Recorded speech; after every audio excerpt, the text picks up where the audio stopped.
Hello everybody, my name is Bragster and welcome to another predictions video, this time for AEW's Revolution pay-per-view. It's their first one of the year, and you know what, it looks a very good card, I'm not gonna lie. I've been out of the loop with AEW, I've been like dipping my toe in and out, just because I've been very busy as of late, so I know what's going on, but not to the extent I probably usually do. But with that being said, this card looks very, very good. I can't name a single match on the card, apart from maybe the pre-show, that I'm not excited for in some capacity.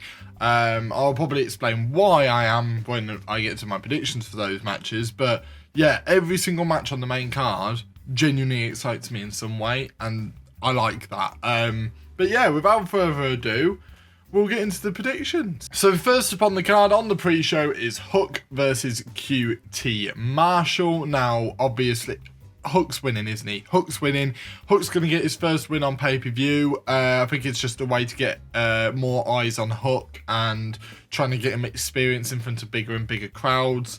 For me, that's it. It's Hook, isn't it? QT's not winning this one. Next up on the pre-show is Layla Hirsch versus Chris Statlander. Now, honestly, my only reasoning for this is it's a pre-show, so they're going to probably try and make people happy. So I'm going to go with Chris Statlander. I know AEW like to go against the usual trends, as in having like a face win like in the first match of the night, or having all faces win on the pre-show. Doesn't always happen in AEW, but I think it's going to happen here. I think Chris Statlander is going to walk away with the victory. Choking. Next up on the card is Jade Cargill versus Tai Conti. Tai Conti for the TBS Championship. Now, this is an interesting one. I'm going to go with Jade Cargill. I think, I've got it in my head, Jade Cargill is going to get to 50-0. Is what I think is going to happen. I mean, Jade Cargill is at least going to get to 50-0. Because, obviously, getting to 50 matches, or winning 50 matches is a milestone. Like, AEW like to do, like, the milestones of, oh, first one to 50 wins, first one to 100 wins, this, that, and the other. I think Jade Cargill is going to get to that 50 win mark without losing. So that requires her to win here. I think she will eventually lose the title, but not yet. I think she's just kicking off her reign. Tai Conti is a perfect opponent because the crowd will eat it up. The crowd will eat up every chance Tai Conti gets, because she's bloody amazing at what she does, isn't she? She's improved a hell of a lot since going into AEW. From the first time that I watched her wrestle in AEW to now, she's 10 times better, and her character's 10 times better. And I think she's incredible. Genuinely, I think she is a future champion, but I don't think that's happening tonight, on Sunday. Next up is the 6-man tornado tag match between the AHFO of Andrade, Matt Hardy, and Isaiah Cassidy versus Sammy Guevara, Sting, and Darby Allin. Quite frankly, it's going to be the baby faces, isn't it? This is a way to get Sammy Guevara, Sting, and Darby Allin a win. It's a way to also get them on pay-per-view. I think sometimes with AEW and with WWE do it as well, where they struggle to get everyone on the cards. I think especially like the champions and stuff. So I think this is just an easy way of getting Sammy Guevara, the TNT champion, on the card. Maybe build a couple of rivalries here and there, like maybe like obviously he's had history with Andrade. Darby Allin's hinted that he wants the TNT title, so you just go around in circles and have a bunch of like rivalries start like almost come ahead at the same time. It works, and it's going to be a nice fun match. A tornado tag is always fun. It's going to be chaos, and that's exactly what you want from a match like this. It's a throwaway match, yes, but I know for a fact it's going to be chaos, and that's what makes me happy that this match is on the card, because it's just going to be a break from the rest of it, because the rest of it can be quite serious. This is just going to be a break with a bunch of fun, and I think we might get the return of Broken Matt Hardy. I think Matt Hardy might break, and then Jeff Hardy and him can get together and they can have a nice little time in AEW as a tag team again. And that'll be really nice, but because Matt Hardy is doing all the delete stuff again, and that'll be really good. But I think the baby faces are walking away with the victory, probably because of Matt Hardy doing something ridiculous. Next up is the AEW Tag Team Championship match between Jurassic Express, ReDragon, and the Young Bucks. Now I think the majority of wrestling fans have worked out how this one's going to go. I think we've worked out the Jurassic Express are going to win this, and ReDragon and the Young Bucks are going to keep focusing on each other, ignoring Jurassic Express and kind of shunning them away as if they're not a problem, and just them two coming ahead, and then Jurassic Express nick the victory. Like, some people are saying roll up. I think they'll just hit their finisher. I think they'll just clean house towards the end. But the majority of the match will be focused on ReDragon and the Young Bucks. It is little rivalry that's bubbling at the moment. But yeah, I think this is a very clever way of having Jurassic Express defend their titles, but also building the rivalry between ReDragon and the Young Bucks. Next up on the card is one very unpredictable one. It is Jon Moxley versus Bryan Danielson. Now, the question is, are they going to become a tag team? Are they not? Are they going to form a stable? Are they not? Is one of them going to turn heel, proper heel, and that's it? No one knows. I'm going to go with Bryan Danielson. I think Bryan Danielson is going to make Jon Moxley bleed and then going to win the match. Some people are saying that Jon Moxley will still win the match. I think it'd be more impactful if Bryan Danielson wins the match. It's risky, I know, because it wouldn't surprise me if Jon Moxley wins it. It wouldn't. But I've just got this feeling. I've got this feeling that Bryan Danielson's going to make him bleed and get the victory, and maybe make him pass out, make him tap out, something like that. And that, like, Jon Moxley's like, I respect that, this, that, and the other. I like it.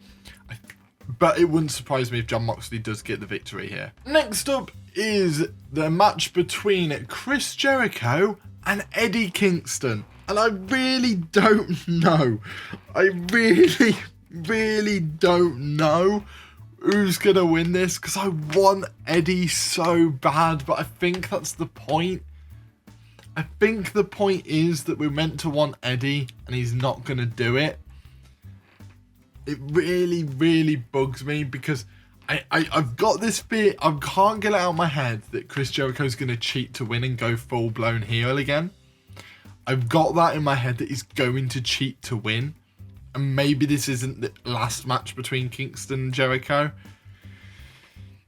I'm going to go with Chris Jericho. I can't get it out of my head that he's going to cheat to win. Don't get me wrong, I think this could be the end of the Inner Circle entirely. I really do think that could probably be the case. But I just can't get it out of my head that he's either going to get the baseball bat, do a low blow, knuckle dusters, something. I have a feeling Chris Jericho is going to cheat to win against Eddie Kingston, and it's going to bubble over. I don't think this rivalry is going to end just yet.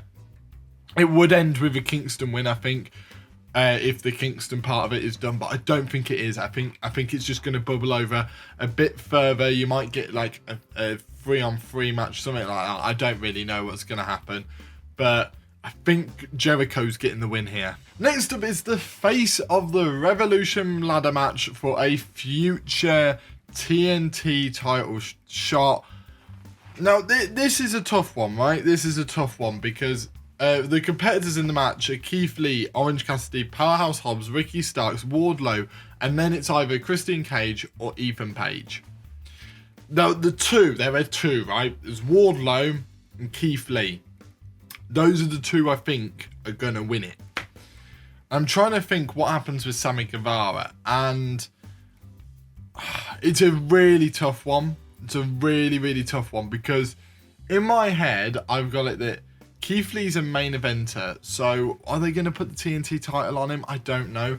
I could see them putting the TNT title on Wardlow, but then I want Wardlow to turn on MJF at some point, so how does that work? I don't really know. I'm going to go with Keith Lee. Am I though? Am I going to go with Keith Lee? can't see Keith Lee say... Oh, I've got images of if Wardlow wins it, Wardlow wins the title. If Keith Lee wins it, I'm not sure he wins the title. It's so tough. So tough. I'm going to go with Keith Lee. And I think he might actually win the title. I've got the image of maybe the confetti, this, that, and the other for Keith Lee. And almost similar to Great American Bash, where he won the titles. And almost have like a similar image. I think that would be lovely. I just can't get Keith Lee out my head. I can't forget about Keith. And don't get me wrong, if Wardlow wins, I'll be so happy. I really will be. I'll be happy if Wardlow or Keith Lee wins this, because I do think the momentum's behind both of them, right? The momentum's there for Wardlow at the moment. He's getting pushed to hell. Keith Lee, he's new, he's hot. You know, the brass ring, everything's there for the imagery. I'm going to go with Keith Lee. It wouldn't surprise me if they go for Wardlow. And if they go for Wardlow, it'd be a fascinating story. But I'm going to go with Keith Lee here. It's a tough one, isn't it? Next up on the card is the AEW Women's title match between Dr. Britt Baker, DMD, and Thunder Rosa. I'm going to go with Thunder Rosa. I'm going to go with... It's her time, right? It's her time. And I know she won. I know she won on Dynamite. I know that. I know she won on Dynamite. I think it's a red herring. I think it's a red herring to go, oh, the champion's going to win. I think they're going to double down. I think they're going to double down. Thunder Rosa's winning it. I've got it right. Surely. It's Thunder Rosa's time. Thunder Rosa should beat Britt Baker. Britt Baker, who does she face after that? No one else has the star power at the moment in the women's division on the face side of things to take that title from Britt Baker. Thunder Rosa, it's got to be Thunder Rosa. It's got to be. It's got to be. And next up on the card is the dog collar match between CM Punk and MJF. This is going to be a barn burner, but it's going to be CM Punk. He's going to get his win back. MJF's been unreal in this rivalry. So is CM Punk, but MJF is he's just a man on fire, isn't he? He's unbelievably good. Unbelievably good is MJF. The multiple segments over the past couple of weeks have been incredible to watch and have made some great television, I have to say. But yeah, I think CM Punk's going to get his win back. The way Dynamite, the way it happened on Dynamite, I just got a feeling you can't have CM Punk not win after that, surely. It's going to be an interesting one, but I think CM Punk's going to win. There's going to be loads of shenanigans, loads of great moments, and it's going to be one hell of a brutal match, and I cannot wait. And finally, it's the AEW World Championship match between Hangman Adam Page and Adam Cole. As much as I love Adam Cole, baby, I do think it has to be Hangman Adam Page, right? It's got to be Hangman Adam Page. He has only just gotten started. He's put barn burner after barn burner on. It's been so good. It's such a good title reign, and it's not ending here. I think there will be shenanigans. I think ReDragon and the Young Bucks might end up getting involved in some capacity. I have a feeling there's going to be some sort of final image, like final pay-per-view image. I don't think it's just going to be Adam Page winning. I think there will be some sort of image, whether that's like Adam Cole and ReDragon facing off against Kenny Omega and the Young Bucks or something like that. I mean, there's going to be something like that. I have a feeling the focus at the end of this night might not be Page. I'm not complaining if the final image is Page and all of this. I just got a feeling it might not be. I have a feeling there's something bigger maybe happening at the end of this show. I think there's a few seeds sown for something like that to possibly happen. But yeah, I think this is Page's to win. I think his title reign will continue. Who takes it from him? I've got a feeling it should be someone like MJF to take it from him. But which is where the dog collar match, if he won it, he could then go on and face Adam Page. But it's going to be interesting when they go and who faces Page next and this, that and the other.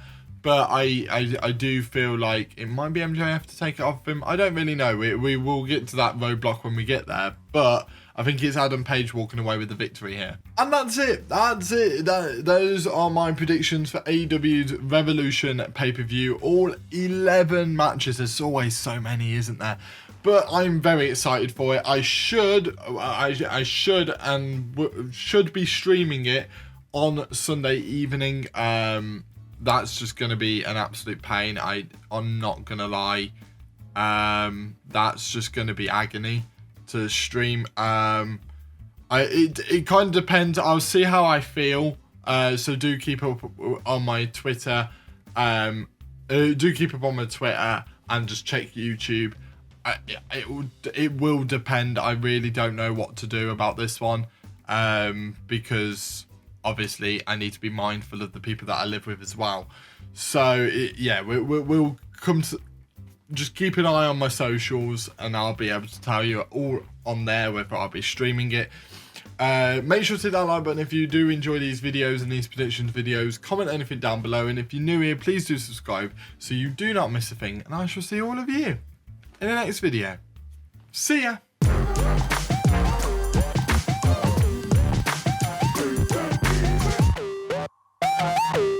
This should be a cracker of a show. I'm not gonna lie, it should be an absolute cracker.